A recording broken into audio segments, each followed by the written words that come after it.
Selamat pagi, salam sejahtera untuk kita semua. Pada pagi ini, saya mengucapkan selamat datang untuk teman-teman para peserta acara JDM yang 31. Ya. Hari Minggu pagi-pagi, terima kasih atas kehadirannya. Ya. Mungkin ini masih terlalu pagi, jadi memang belum banyak pesertanya ya. Nah, mungkin kita mulai aja pelan-pelan, mudah-mudahan nanti akan bertambah ramai. Terima kasih juga kepada Dr. Yunir sebagai Ketua JDM yang telah memberikan kesempatan untuk saya untuk berbagi mengenai topik ini ya. Jadi topik ini adalah mengenai new perspektif dari etiologi, clinical spectrum, dan yang penting kemungkinan untuk potential remission. Nah ini ya. Jadi saya kira ini juga bisa dipakai di tempat praktek kita ya nanti, karena ini memang mengenai remission gitu ya. Jadi ini seringkali kita lihat pada pasien-pasien kita, tapi saya kadang-kadang juga nggak berani untuk menghentikan terapi.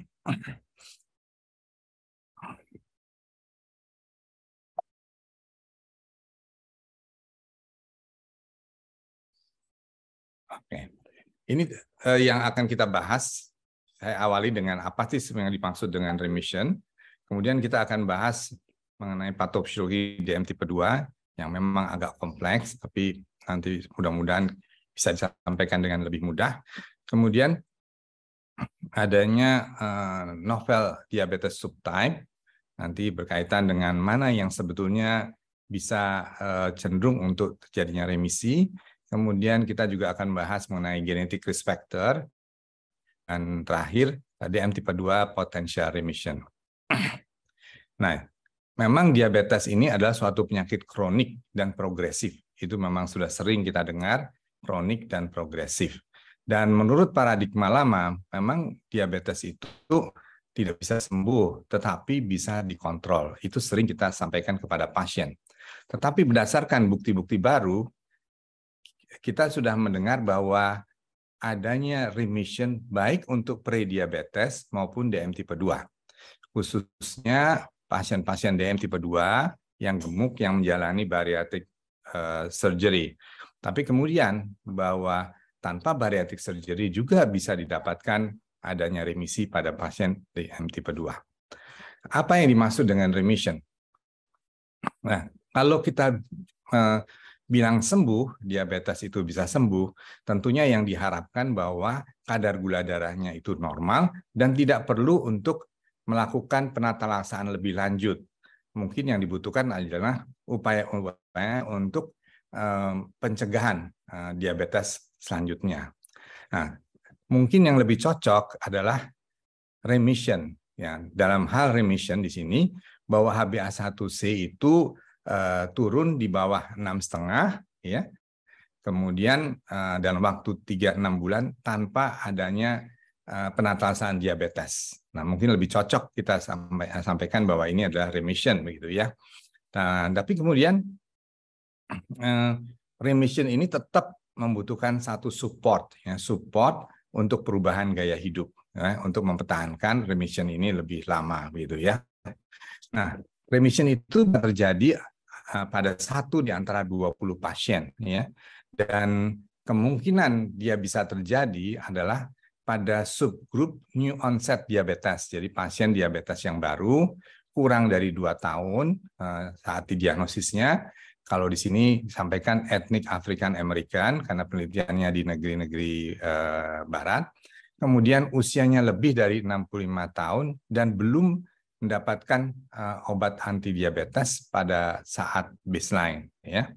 Dan kemudian ini bisa terjadi pada pasien yang menjalani metabolic surgery ataupun tanpa metabolic surgery ya. Nah, sini kita bisa lihat ya bahwa sebetulnya dalam hal remisi itu ada 3 hal parameter yang perlu diperhatikan. Pertama, bahwa obat-obatan itu tidak dilanjutkan. Ya. Kemudian yang kedua, bahwa kadar gula darahnya di bawah range daripada diabetes ya, atau juga sudah bisa normal. Nah, jadi kalau kita sebut sebagai complete remission, nah itu adalah memang kadar gula darahnya sudah normal begitu ya. Dan ada satu lagi hal, berapa lama dia bisa normal. Ada yang mengatakan 1 tahun, tapi ada juga yang bisa sampai 5 tahun ya.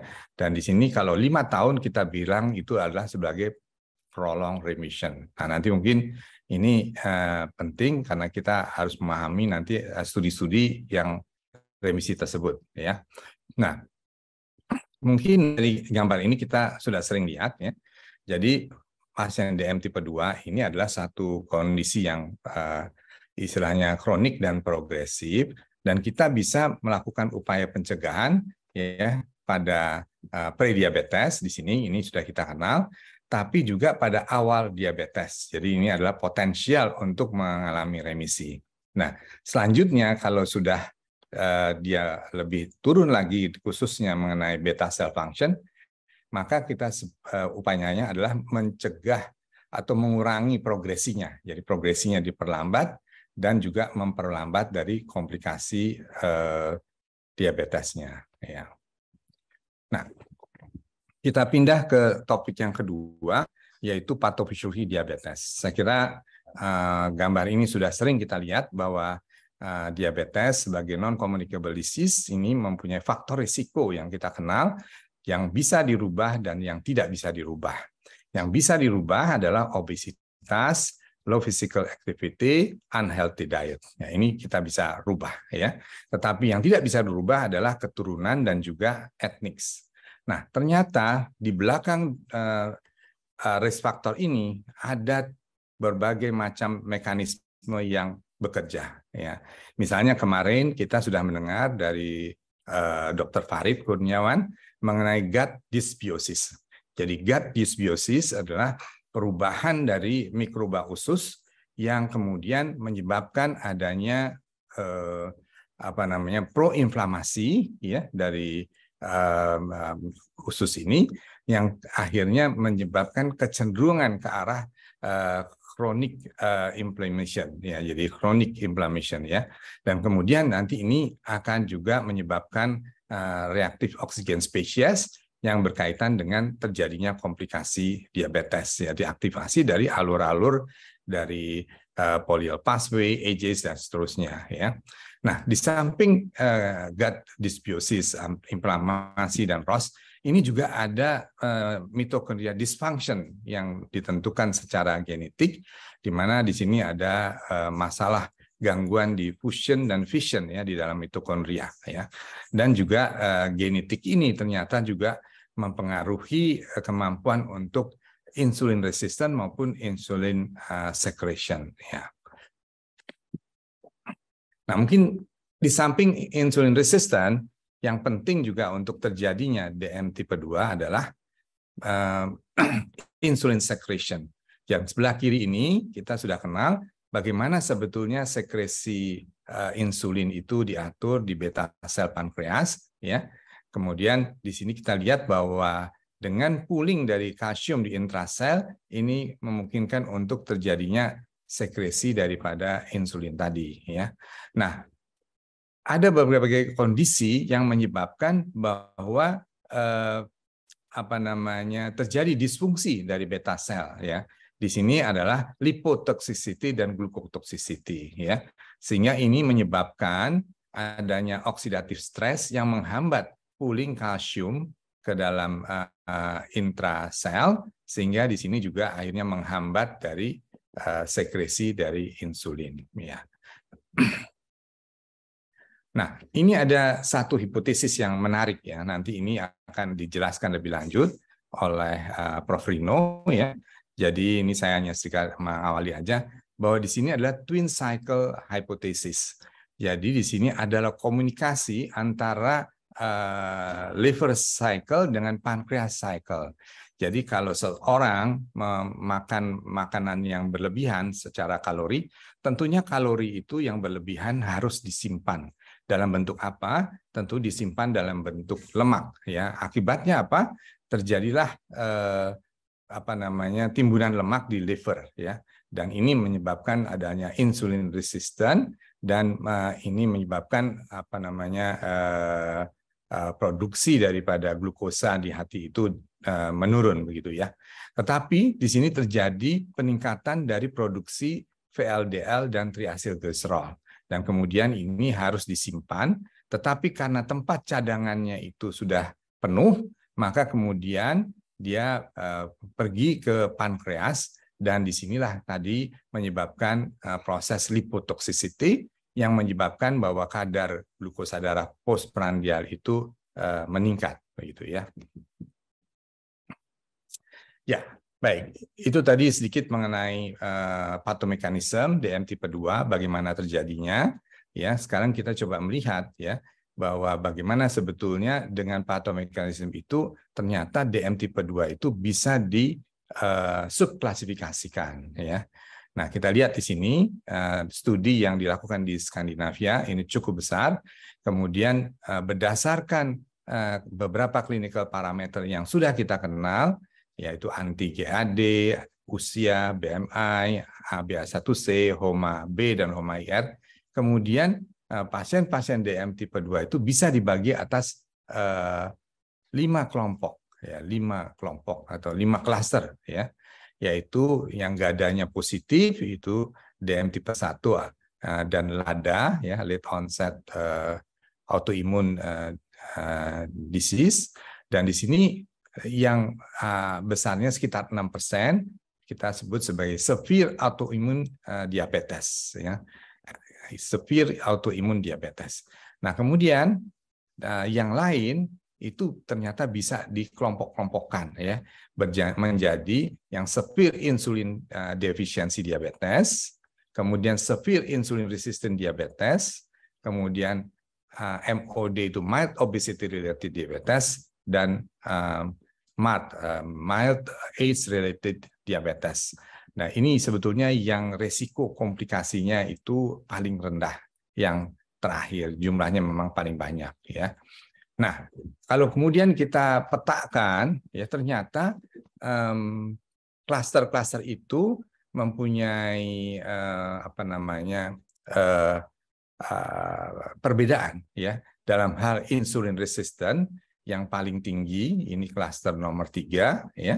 Kemudian yang insulin resistannya paling rendah tetapi sekresi insulin kapasitinya paling rendah, ini klaster nomor 1, severe autoimmune disease ya, site.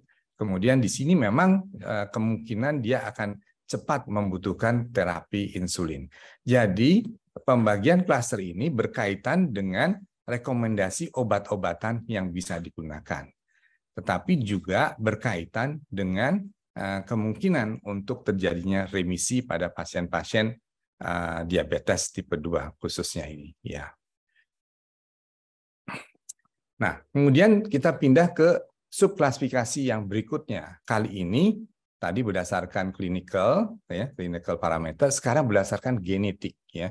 Karena kita kenal bahwa DM tipe 2 itu poligenik ya. Jadi banyak genetik yang berperan kepada terjadinya atau pathogenesis DM tipe 2 ya. Nah, di sini ternyata kita bisa bedakan adanya 2 klaster ya. 2 klaster dari faktor risiko genetik tadi. Kita bisa lihat di sini ya. 1 klaster ya. Ini genetik yang bekerja ya. Ini 1 klaster, ada 2 ya, 2 kelompok yang berkaitan dengan beta cell dysfunction ataupun gangguan dari sekresi insulin ya. Jadi faktor genetik ini bekerja pada pancreatic development dan beta cell function. Kemudian ada 1 klaster lagi yang mempunyai peran terhadap insulin resistant, dan di sini juga termasuk obesitas ya, obesitas mediated. Nanti ini yang kemungkinan dia bisa remisinya itu lebih besar begitu ya. Oke, jadi dibagi 2 kelompok tadi secara genetik. Nah, mungkin saya ingin sharing sedikit mengenai studi yang kita lakukan di RSCM ya. Sebentar ya.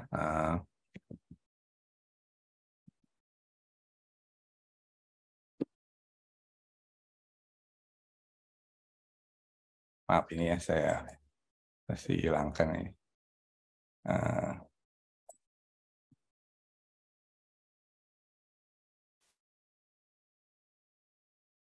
Oke.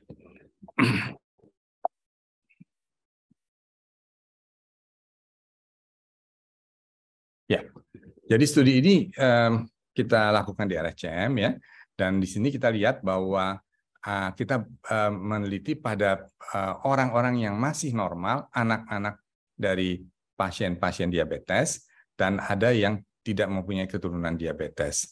Dan kita lihat di sini bahwa sebetulnya seseorang yang mempunyai keturunan diabetes itu mempunyai kemungkinan 40-70% menjadi diabetes di kemudian hari, dan odds rasionya sekitar 2-5 kali lipat.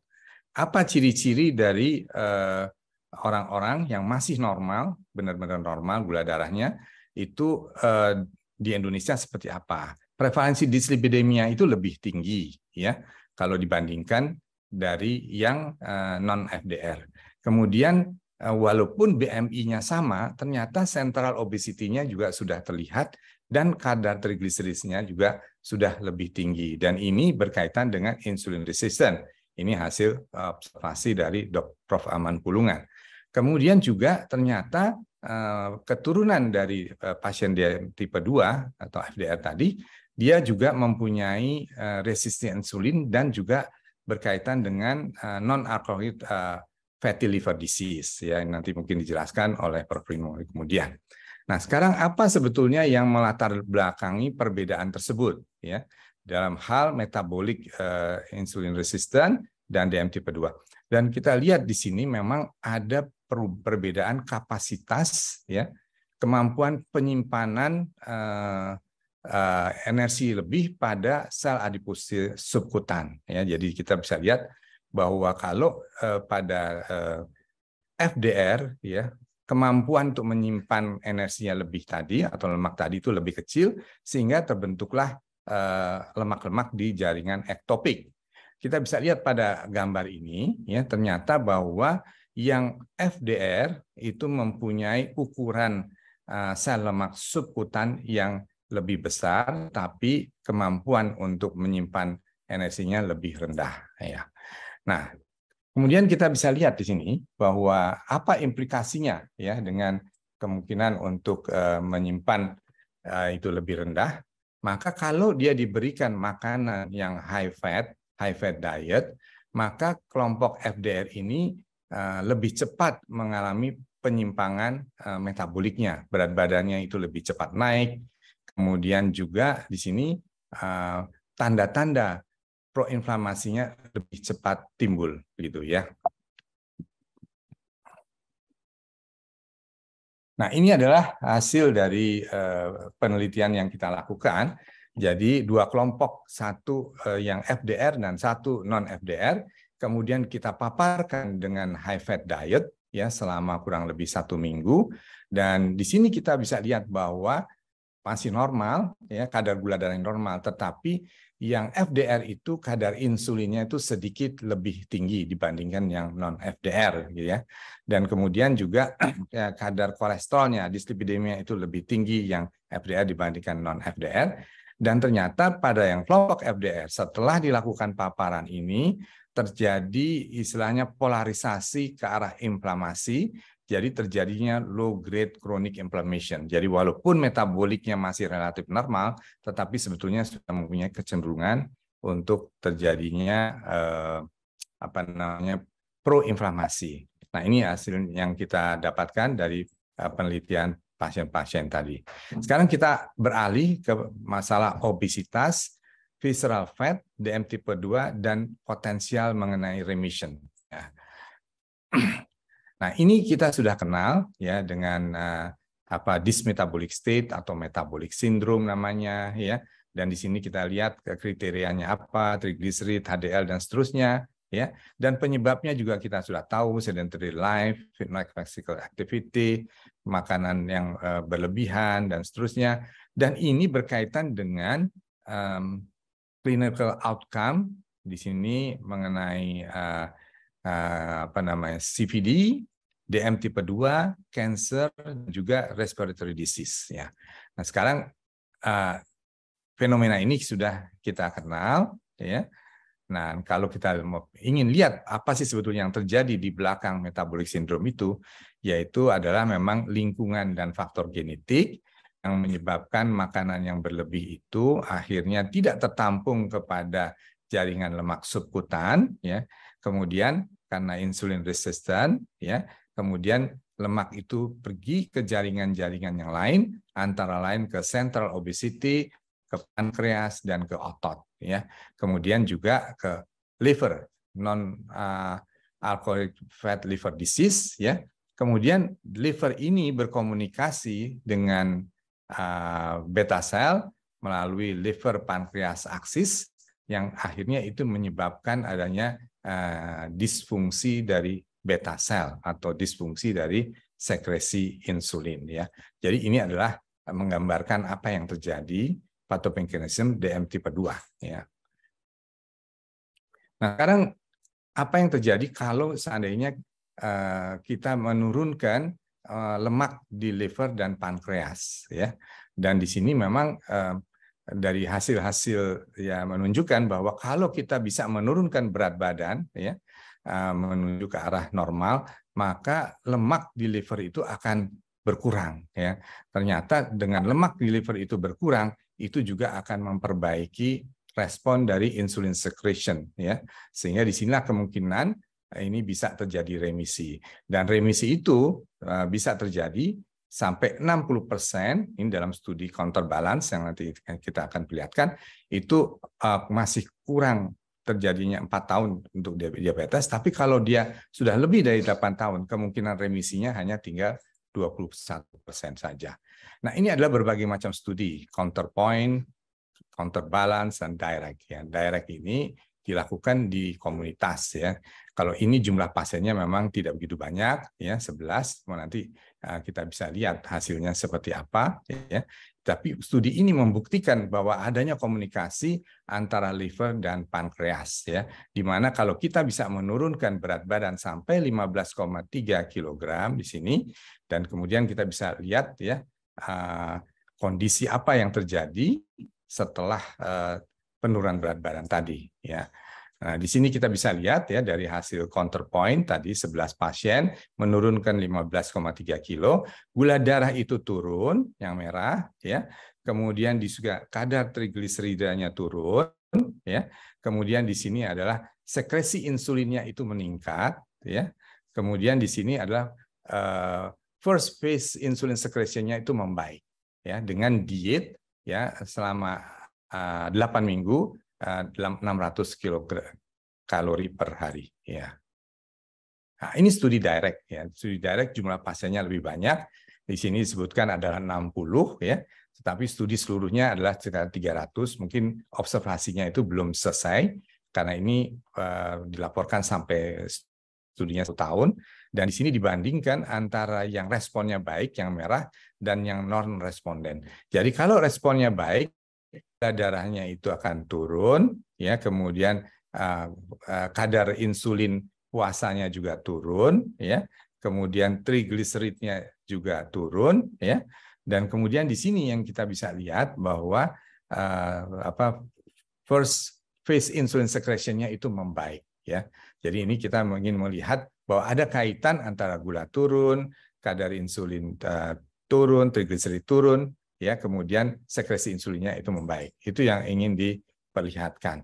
Dan kalau dibandingkan antara responden dan yang kemudian relapse, yang ini yang semula-mula turun kemudian relapse yang ini, nah ini relapse-nya itu berkaitan dengan meningkatnya kembali dari kadar trigliserid, ya, yang akhirnya mengganggu dari first phase insulin secretion, ya.